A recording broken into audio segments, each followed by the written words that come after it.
Bonjour et bienvenue sur Libre Média. Avec Ici, maintenant, autrement, nous donnons la parole aux acteurs du changement qui apportent un regard et des solutions originales pour répondre aux grands enjeux de notre société. Aujourd'hui, nous accueillons l'auteur et conférencier Philippe Deruder, avec qui nous allons aborder un sujet au cœur de l'actualité, qui est celui de l'économie et des systèmes monétaires. Bonjour Philippe. Bonjour Alain, ça Alors va? Philippe, vous êtes un ancien chef d'entreprise, vous avez quitté le monde des affaires en 92, ne croyant plus ni dans les finalités, ni dans la durabilité du système économique mondial. Donc cette Mhm. entreprise était en France et puis maintenant vous vivez au Québec.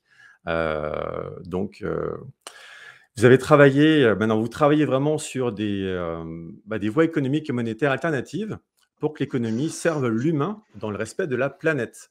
Vous partagez le fruit de vos expériences et de vos recherches, donc dans des livres, des conférences et des ateliers. Vous avez également co-initié le mouvement des monnaies locales complémentaires en France.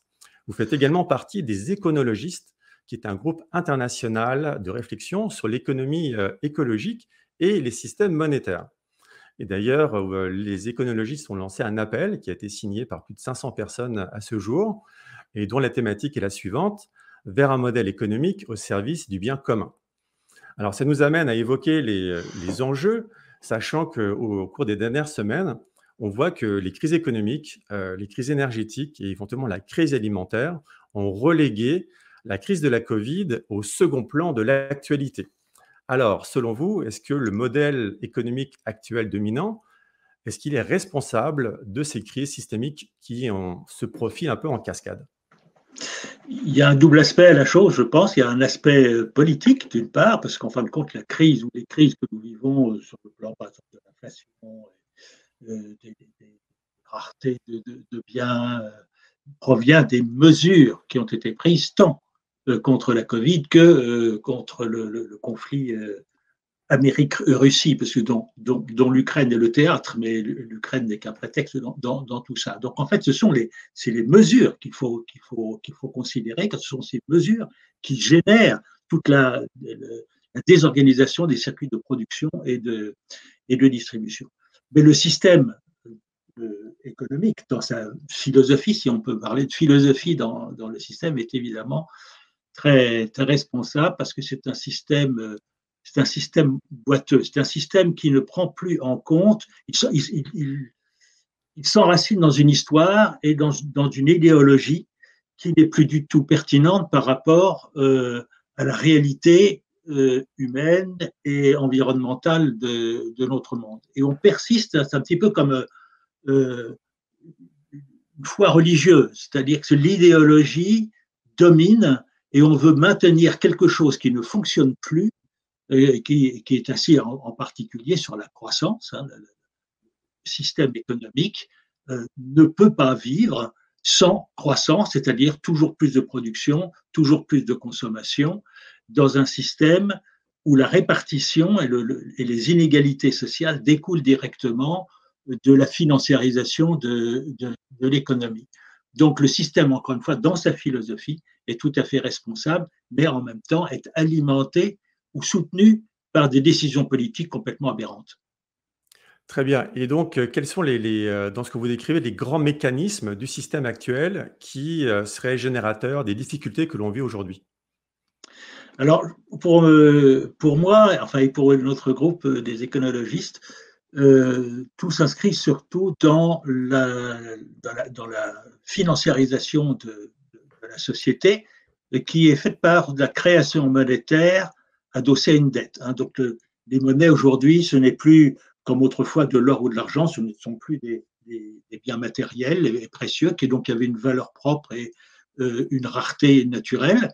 Donc maintenant, c'est depuis 1971, les monnaies s'inventent, se créent. Donc c'est juste l'être humain qui décide de créer de la monnaie, mais elle la crée contre une dette. C'est-à-dire que la monnaie est produite chaque fois qu'une entité, une entreprise, un État, un particulier demande un crédit.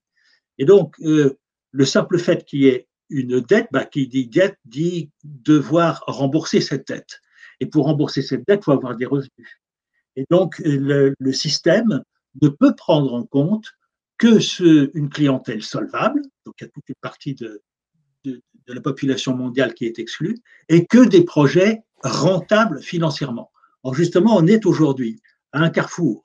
La question économique dans le monde n'est plus de savoir produire et produire plus. On sait aujourd'hui produire plus, on sait qu'on est envahi et qu'on surproduit et que ça tue la planète. Donc le problème économique n'est plus du tout dans la production comme il pouvait être il y a 200 ans, quand l'économie moderne s'est développée et a été conçue. C'est aujourd'hui justement ce qu'on appelle le bien commun, c'est-à-dire réfléchir sur ce vaisseau spatial que nous avons avec les 8 milliards de personnes qui vivent dessus. Et quand je dis milliards, il y a aussi tout le vivant dont ces 8 milliards de personnes bénéficient. Eh bien, il faut pouvoir repenser les choses en termes de qu'est-ce qui est véritablement nécessaire aujourd'hui pour que perdure la vie sur cette planète et pour que les personnes qui vivent sur cette planète puissent avoir équitablement un partage de ce qui est produit sans justement détruire notre environnement. Donc, il y a un shift complet à faire et un objectif différent. Alors, dès lors que toute la finance, toute l'économie repose sur une dette, en fin de compte, eh bien, on ne peut qu'être dans une logique de pompier incendiaire. C'est-à-dire qu'il faut faire toujours plus de ce qui nuit pour trouver les moyens, les ressources pour essayer de compenser cette nuisance. Donc on est vraiment, c'est un système quasi schizophrénique, quoi. D'accord, donc là, ça nous dresse un peu le décor et un peu les grands enjeux du système actuel et donc les solutions possibles alternatives. Est-ce qu'il y en a? Parce lorsqu'on regarde un peu l'économie, on voit des banques centrales, on voit des systèmes très complexes, on voit les marchés financiers, on voit le fonctionnement de la monnaie que vous avez décrit brièvement avec la dette. C'est très complexe pour la plupart des gens et on se sent totalement déconnecté de ces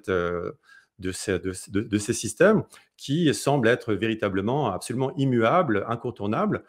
Et là, donc, avec votre groupe de réflexion, quelles sont les pistes de solutions que vous évoquez, que vous proposez? Alors on est dans des systèmes monolithiques, en ce sens que dans le monde, il y a des grandes monnaies, mais des grandes monnaies monopolistiques. Ici, bon, c'est le dollar canadien, chez nos voisins, c'est le dollar américain, en Union européenne, c'est l'euro, etc. Bien, on n'a qu'une seule monnaie et à chaque fois une seule monnaie dont l'émission repose sur une dette. Donc on est vraiment sur un système complètement unijambiste, boiteux. Et donc, on considère aujourd'hui que autant il faut satisfaire les intérêts particuliers, autant il faut prendre en compte les intérêts collectifs. Alors, c'est fait d'une certaine façon par le biais de la fiscalisation, c'est-à-dire qu'on est dans un système qui repose sur la production, une production rentable qui génère un revenu, puis sur ces revenus, on prélève une partie auprès des entreprises, des particuliers, etc., pour constituer un fonds qui est après redistribué pour la santé, l'éducation, la recherche, tout ce qu'on peut. Mais donc, c'est toujours le bien commun est toujours un sous-produit de la production commerciale. Et comme je disais tout à l'heure, le défi de notre temps, c'est maintenant de donner priorité au bien commun parce qu'on voit bien que la seule satisfaction des intérêts particuliers est en train de tuer la planète. Alors, qu'est-ce que vous incluez dans les biens communs pour préciser cela aux gens qui nous écoutent?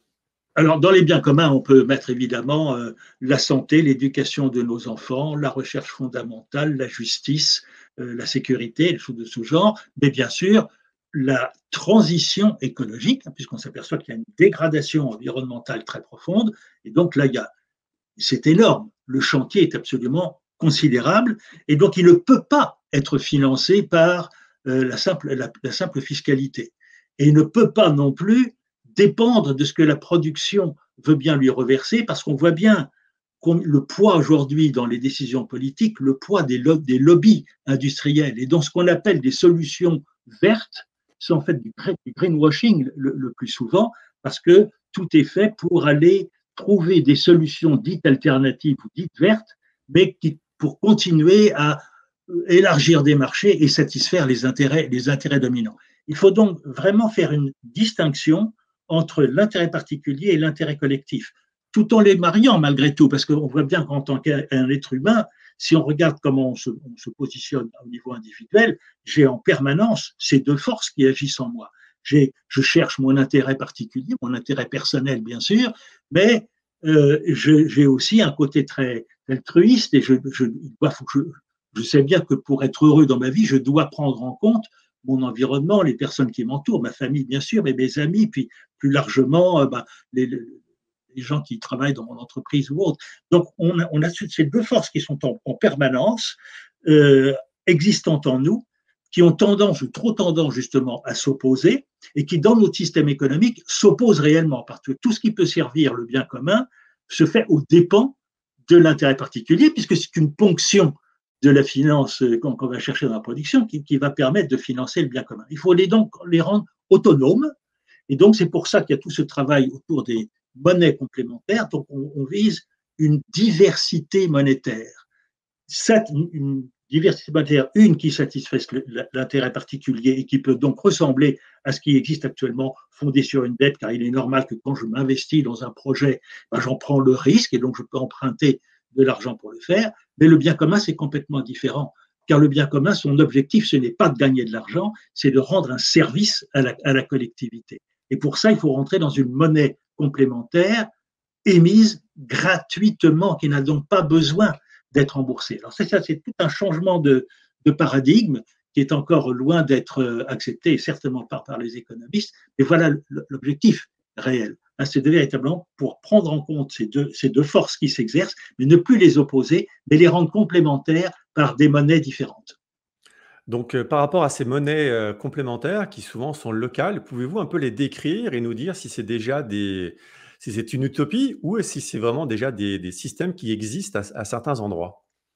Alors, ils existent, bien évidemment, hein, il y a une centaine d'expériences en France, mais dans toute l'Europe, il y en a beaucoup, mais il y en a également au Japon, il y en a un petit peu partout dans le monde, hein. Il y a plusieurs milliers de monnaies complémentaires qui existent dans le monde à des niveaux divers et dans des vocations diverses. Parce que c'est ça qui est intéressant dans ces monnaies complémentaires, c'est qu'elles ne cherchent pas à remplacer, hein, bon, on parle bien de complémentaires, elles ne cherchent pas à remplacer les grandes monnaies nationales, elles cherchent à servir des domaines qui ne sont pas servis ou qui sont mal servis par les monnaies dominantes, les monnaies nationales.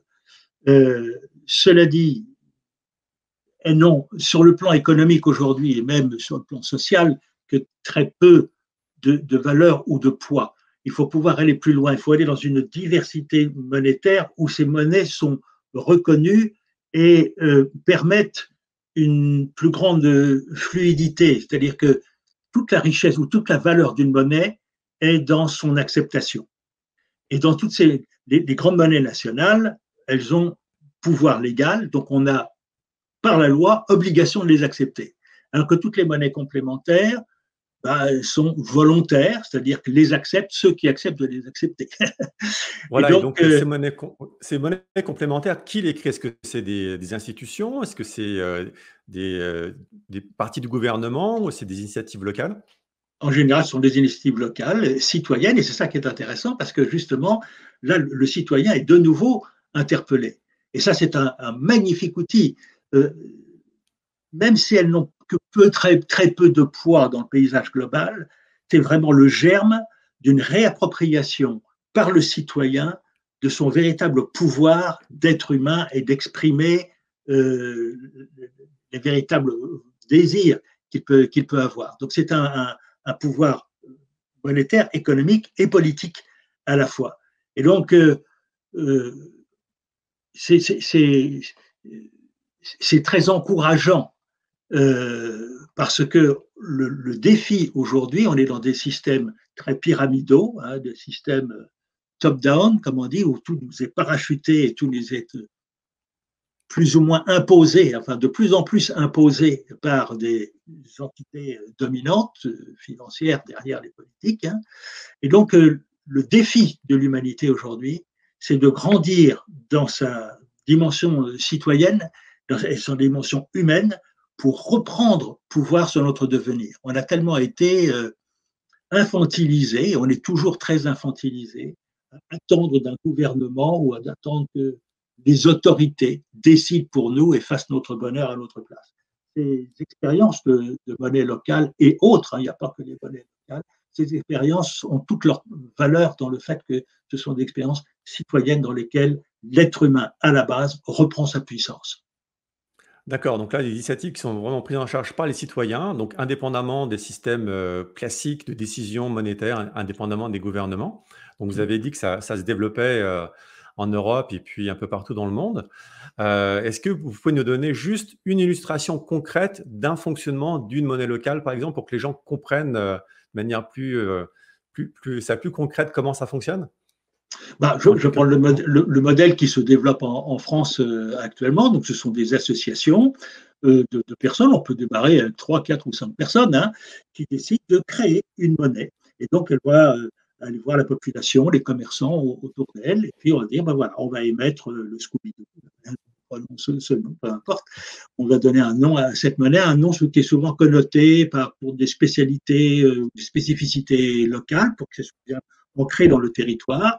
On va délimiter géographiquement la zone d'échange de cette monnaie, car ce sont des monnaies locales, hein, et on va émettre cette monnaie contre de la monnaie nationale. C'est-à-dire que pour acquérir cette monnaie, il faut aller acheter, je dirais, cette monnaie locale avec la monnaie nationale.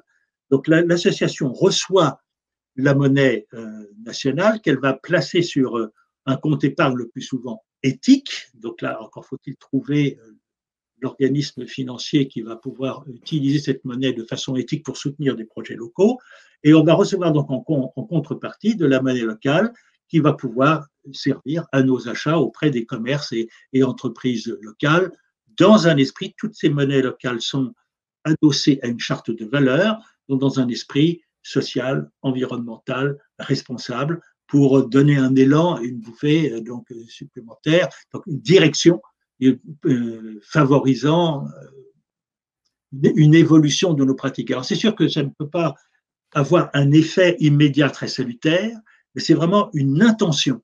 C'est une intention de travailler ensemble au moyen de cette monnaie, car ce n'est pas la monnaie qui fait le travail, ce sont les citoyens, à l'utilisation de cette monnaie, d'orienter les choses vers des pratiques sociales et environnementales plus durables.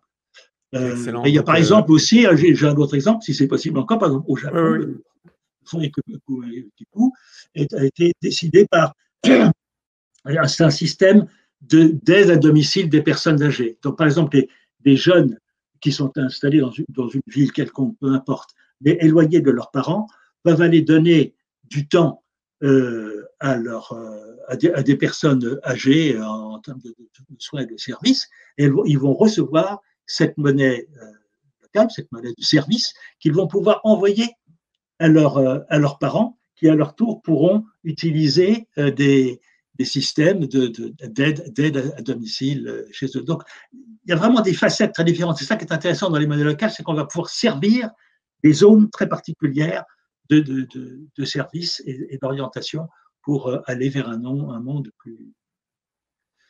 plus humain et plus équitable. Très bien, donc dans ce que vous avez évoqué, il y a donc ces notions de souveraineté donc individuelle, donc reprendre le contrôle sur son destin économique et puis, un destin plus vaste de l'humanité dans une perspective, étendue. Également la possibilité d'agir localement, cette notion d'économie plus circulaire et d'intégrer finalement tous les acteurs économiques autour de valeurs partagées, et puis de pouvoir favoriser donc le financement, le développement, la protection de ce concept de bien commun qui est vaste, et qui intègre et qui n'est pas aujourd'hui couvert ou mal couvert par le système économique traditionnel. Donc là, on a planté le décor, on a vu des solutions possibles. Quelles sont un peu les perspectives maintenant? On a un peu donc cette espèce de locomotive là qui s'emballe un petit peu avec les systèmes financiers et les systèmes économiques traditionnels. On voit l'émergence d'initiatives locales.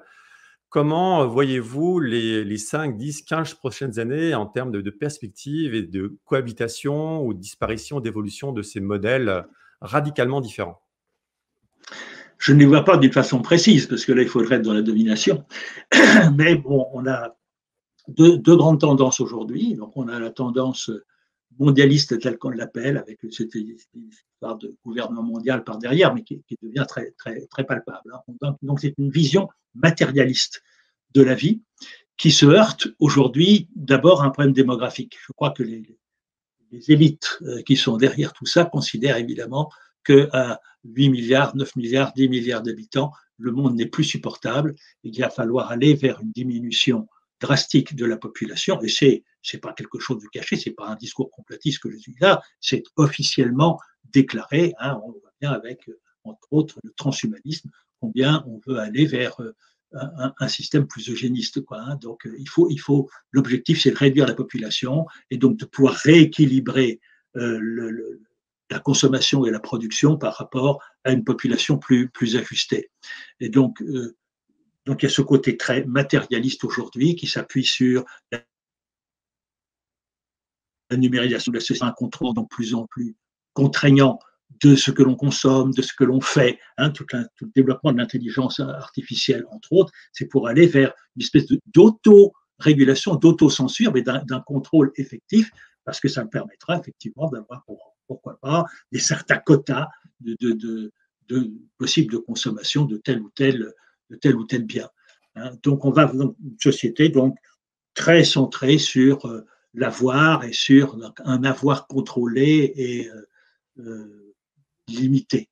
Et puis, il y a une vision beaucoup plus spirituelle, je dirais, mais plus humaine, tout simplement, hein, qui cherche à, non pas chercher à dominer la nature et à la contrôler, mais à accepter son intelligence et se dire ce monde vit depuis plusieurs milliards d'années, il nous a donné un monde absolument magnifique, il y a derrière, malgré tout, même si on comprend pas mal de choses aujourd'hui, on est encore absolument incapable de créer un ver de terre.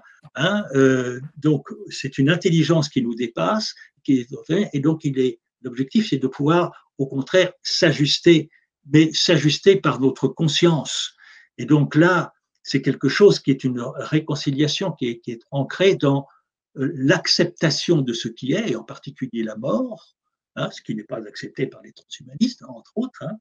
Donc, accepter que la vie est un défi extraordinaire, elle est pleine de risques dès la naissance, mais c'est un risque magnifique si on joue ce jeu, si on vit ce chemin de vie, non plus pour consommer quelque chose et puis essayer de durer le plus longtemps possible, mais pour contribuer à ce miracle qu'est la vie toujours. Donc il y a cet autre aspect des choses qui est caractérisé par ce qu'on appelle donc le bien commun, donc ce chemin qui cherche au contraire à honorer la vie et à pouvoir s'ajuster à elle, mais dans un processus qui est complètement différent.